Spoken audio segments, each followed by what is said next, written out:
In today's video, I'm going to show you how you can change the color of your pointer on Windows 10. So as you can see, the cursor and the pointer on my computer is the standard white one, and if you want to change the color of this is a really simple thing to do. So the first thing you will need to do is head over to your settings. So click on the start menu and select the settings option here. Once you select settings, as you can see, you have many different options here. And the one we need in today's video is ease of access, which is here on the right hand side.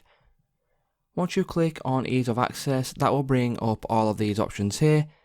And on the left hand side bar, you need to scroll down until you find mouse pointer, which is right here.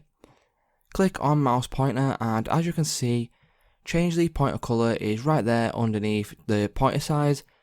So for example, you can have it black, which looks like this. You can also change it so it looks like this. And if you click on this one here, you can click and choose a custom color. So as you can see, there is all the generic colors here, and you can choose whichever one you want.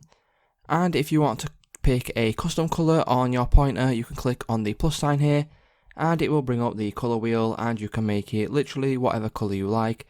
So if I make it like this blue color here, all I need to do is click on done. So that's how you can go ahead and change the color of your pointer on Windows 10. If this video did help you out, please leave a like on today's video, and I will see you on the next one.